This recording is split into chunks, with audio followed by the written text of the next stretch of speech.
Ruth, Israelite or Moabite? Most Christians presume Ruth to be a racial Moabite, imagining the Old Testament story to be one about breaking God's law, and then later even going as far to try to picture Christ as a hypocrite with a corrupted genealogy.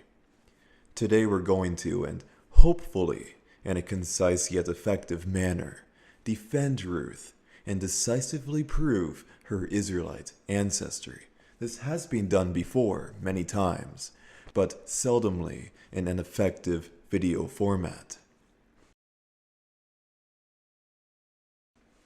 Now, before we begin to defend Ruth, we're going to give a brief summary of her story. Her story is found in a book of the Old Testament which is dedicated to her, and it takes place during the Judges period. Now, during the time of Ruth, there is a famine in Judah, and for reason of the crisis, Elimelech and his wife Naomi traveled to the land of Moab. There they have two sons, Mahlon and Chilion, who both marry women in the region, Orpah and Ruth. Now by the end of 10 years, Elimelech and his two sons, they have passed away.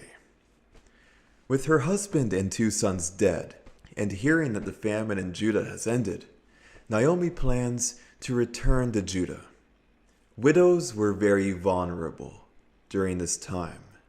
Orpah and Ruth are distraught because not only have they lost their husbands, but now they're going to also lose their mother-in-law.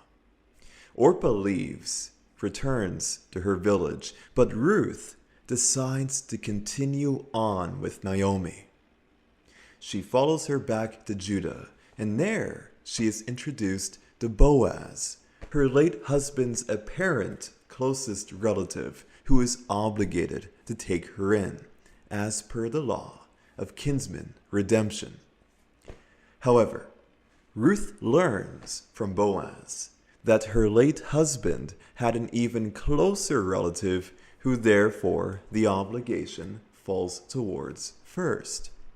So Boaz continues and confronts this man, informs him of the situation.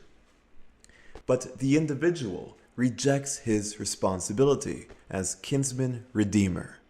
Because this man refuses to take on Ruth, Boaz is naturally next in line, and he fulfills the law of kinsman redemption. And together the couple bear Obed, the father of Jesse, and Ruth therefore becomes an earthly ancestor of Christ.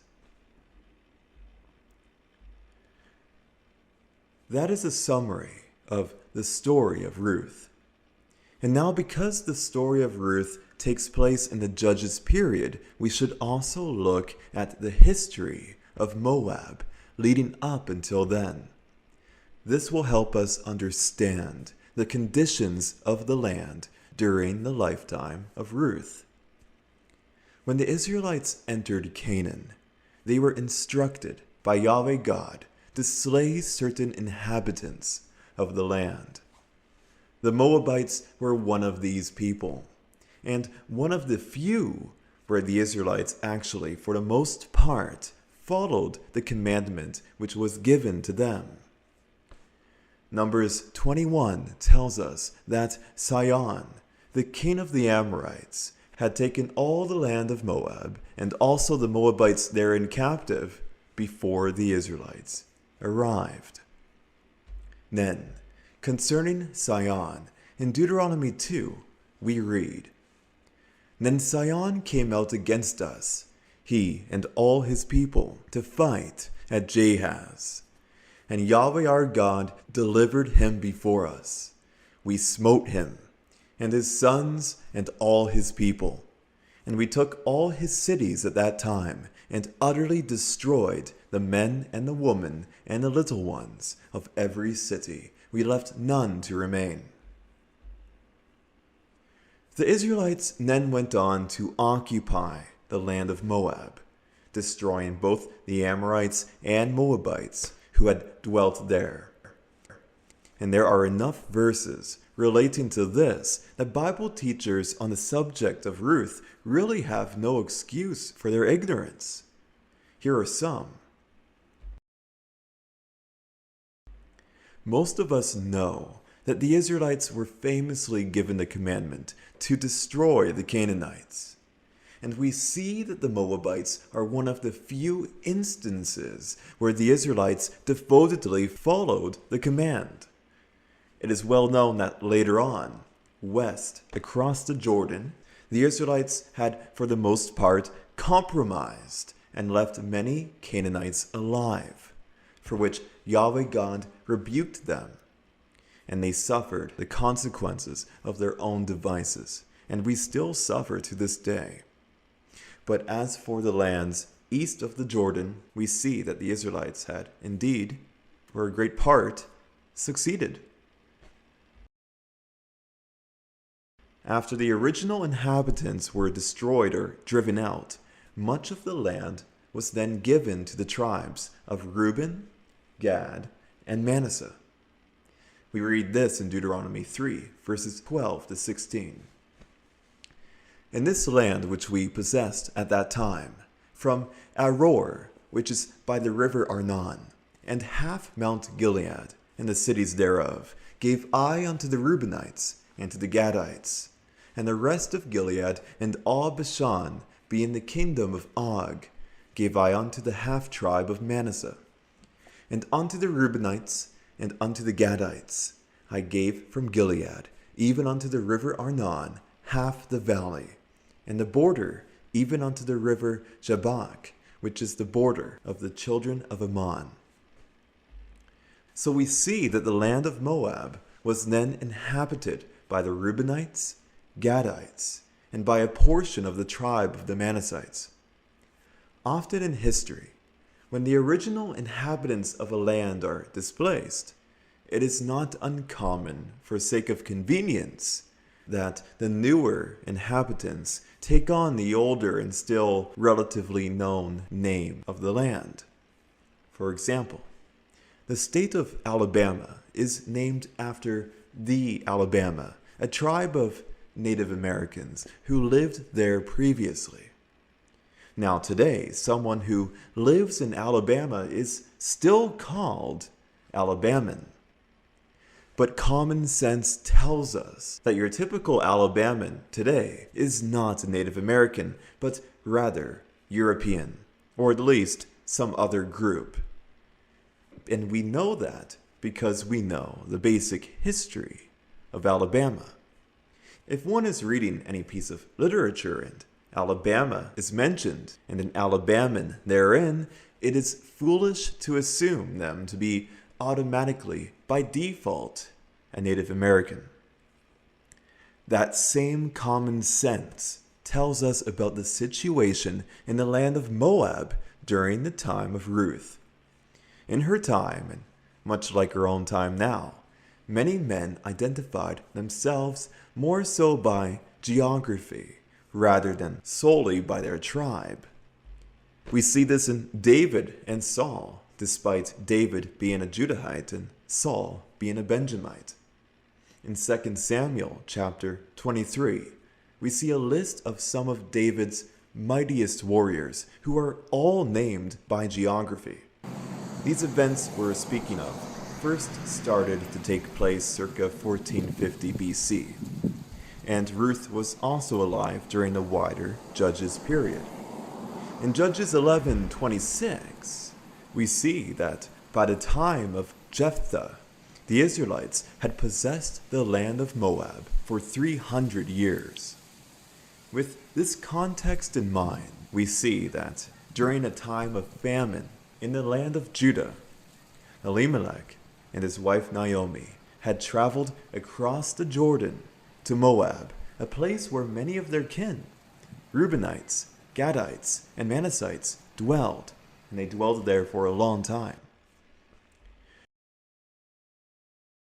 Now, it was explicitly forbidden in the law for an Israelite to enter into marriage with a Moabite. We read in Deuteronomy 23, verse 3, "An Ammonite or Moabite shall not enter into the congregation of Yahweh. Even to their 10th generation shall they not enter into the congregation of Yahweh forever. This line is found only one line after the famous verse concerning the exclusion of bastards. Moabites themselves were bastards. They could not trace their lineage purely back to any of Noah's sons, having mixed with Kenites at an earlier time. Any union with a Moabite woman would rear bastard offspring and transgress the law. Now there is no doubt that Ruth and Orpah were ethnic Israelites dwelling in the land of Moab, most likely of the tribes of Reuben, Gad, or Manasseh. And this is why Elimelech's sons had taken their hands in marriage.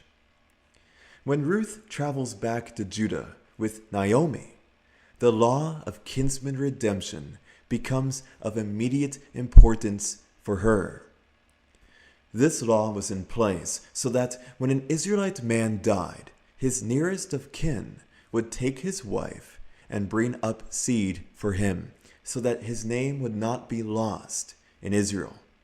This also provided protection to widows at a time when widows and the fatherless were some of the most vulnerable people in society. The responsibility of kinsman redemption was therefore a very serious one, and Ruth went to Boaz so that he could fulfill the role of kinsman redeemer. Ruth believed Boaz to be her late husband's nearest of kin, and Boaz even notes her righteousness in seeking him out. However, Boaz first mentions in his own act of goodness that there is one of nearer kin than he, and that he will first approach this man to see if he will take Ruth in.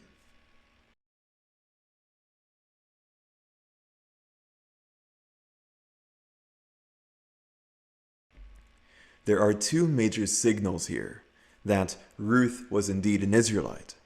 The first being that kinsman redemption was even applicable to her.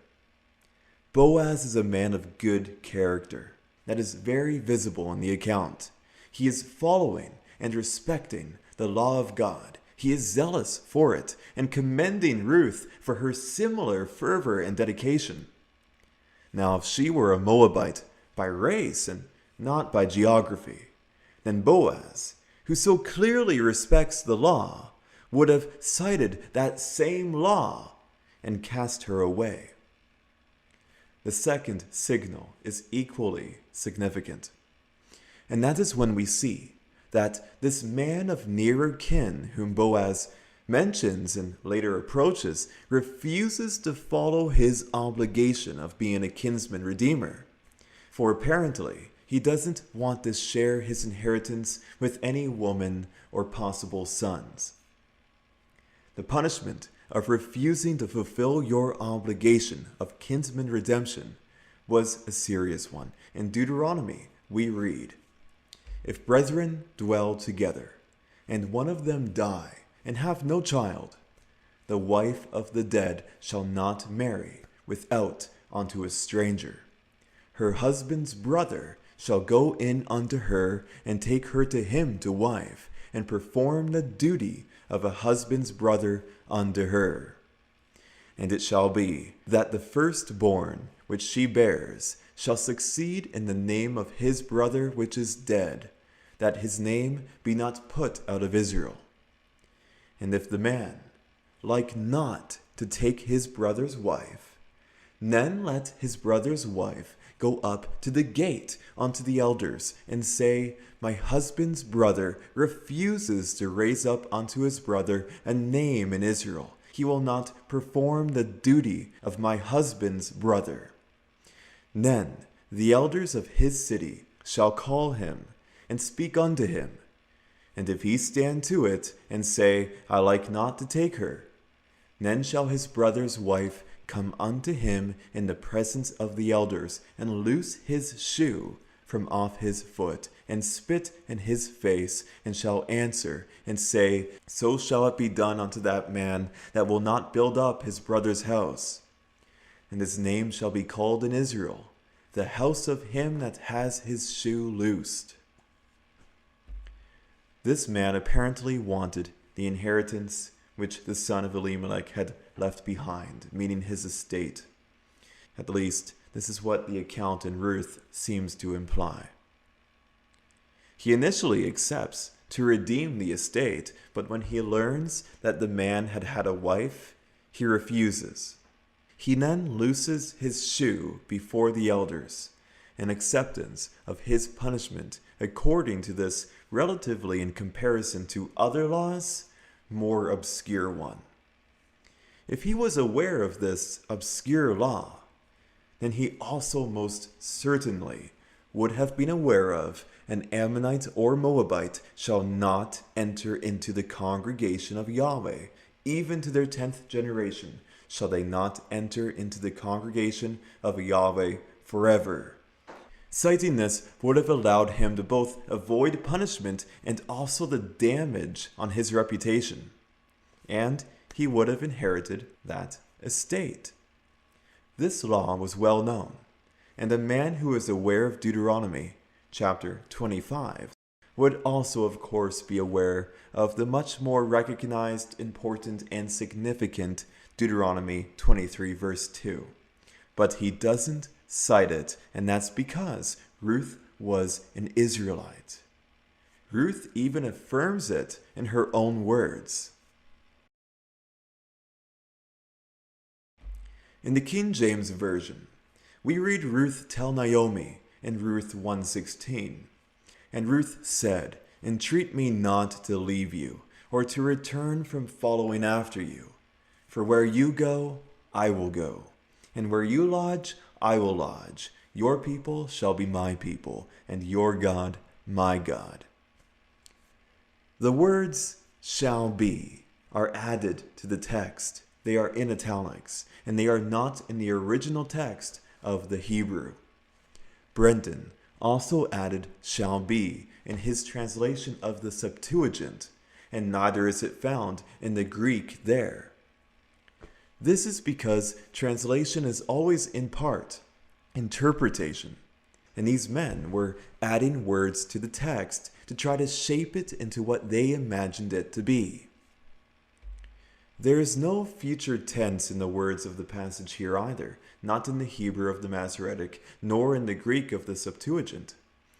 Ruth is not indicating anything to happen in the future, but is rather making a statement, a plain statement, to Naomi. Her words read very frankly, Your people, my people, and your God, my God. Some Bible translations do render this verse honestly, such as Young's literal translation, which reads, And Ruth says, Urge me not to leave you, to turn back from after you. For where you go, I go, and where you lodge, I lodge. Your people are my people, and your God, my God. Not even the Latin, where it reads only, Again, my people, your people, and my God, your God. Ruth is making a statement to Naomi that she will return with her to Judah because they are the same people and they share the same God. At the end of the book of Ruth, we see that Ruth is celebrated for her righteousness and compared to women who came before her, Israelite women, like Rachel, Leah, and Tamar. She is also spoken of as being part of building a house, much like Rachel and Leah both took a part in building the house of the tribes of Israel. And Tamar gave us the houses of Perez and Zerah. This is, of course, prophetic, with Ruth being a grandmother of David, lending her hand toward the house of David and the ultimate seat of Christ. These honors could never be given to a bastard. Jacob traveled to Padan Aram to find wives of his own kin, and there he found Rachel and Leah. Tamar went to great lengths to assure that the seed of Judah would be preserved, and being upright, she is remembered as a righteous woman. Ruth, just like Tamar, also fought hard to preserve the seed of Israel, and for this she should be remembered admirably. But instead, she is slandered. She is called a racial Moabite, and her tale of righteous dedication to the law is turned into a propaganda piece for fornication. It is very important that Ruth is read correctly. If Ruth were a Moabite by race, then all of her descendants would have been bastards, and Christ, his claim to the throne, would have been illegitimate. Many elements of Scripture stand there for us as a test. Will men believe in a God who follows his own law? Or will they cling to Pharisaism?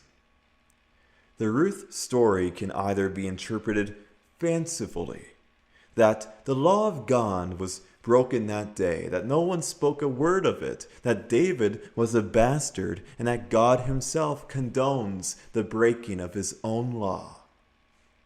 Or it can be read honestly, with the proper context and the proper reasoning. Simply, God cannot break his own law, even dying for us, to show the extent to which he will go in order to keep his law, to fulfill it, and to keep his promises which he made to our fathers. Ruth was an Israelite by race, and an example of a righteous woman who went to great lengths to fulfill the law of God. One day will soon come where no one will slander Ruth or any of those people recorded in our Bibles who strived to do righteous things in this life. Thank you for watching. Praise Yahweh, the God of Israel.